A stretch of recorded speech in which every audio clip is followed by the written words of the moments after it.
Des conditions de vie qui restent donc très difficiles dans certaines régions en Ukraine. Direction Lima, nous sommes dans le Donbass, à une quinzaine de kilomètres du front.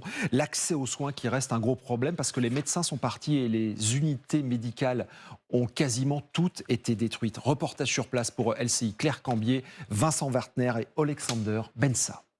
Là, il y en a assez pour 5 jours. Vous prenez tous les comprimés. Natalia et sa collègue Valentina sont les deux seuls médecins de ville à être restés à Liman. Elles reçoivent jusqu'à 40 patients par jour. On leur donne des médicaments gratuitement. Maintenant, les pharmaciens ont rouvert, mais ils n'ont pas d'argent. Les médicaments sont livrés par des ONG. Il est monté à 38 de température. Et qu'est-ce que la maman dit? Il reste 2, 3 boutons? Oh, c'est la maman. Cet homme vient pour le suivi de ses enfants. Ils ont la varicelle.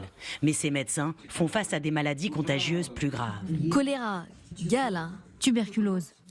La gale, ça oui, on en a. Les gens vivent dans les sous-sols. Liman a été libéré début octobre, mais depuis, la vie ici est rude. Beaucoup de bâtiments sont détruits et les bombardements continuent. La ligne de front n'est qu'à une quinzaine de kilomètres. Le principal hôpital de la ville a été visé en mai dernier. Le bâtiment est éventré, l'intérieur en ruine. Liman compte encore un petit centre hospitalier en activité. Le médecin de garde tient à nous montrer ce qui était la salle d'opération. Le reste de l'édifice est encore intact, mais les conditions de travail sont difficiles. L'hôpital n'a pas d'eau courante. L'eau est amenée dans des citernes. Ça permet d'avoir 2 points d'eau sur cet étage. Dans ces couloirs quasi vides, 6 docteurs se relaient. Ils étaient 30 avant l'invasion. Faute de spécialistes, il faut souvent réorienter les patients plus loin, vers l'hôpital de Kramatorsk. Il y a moins de docteurs, c'est sûr. C'est la guerre, chacun essaye de sauver sa vie. Mais qui va prendre soin de moi?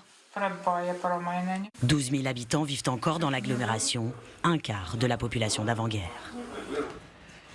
Voilà pour ce reportage signé Claire Cambier ce matin et Vincent Wartner.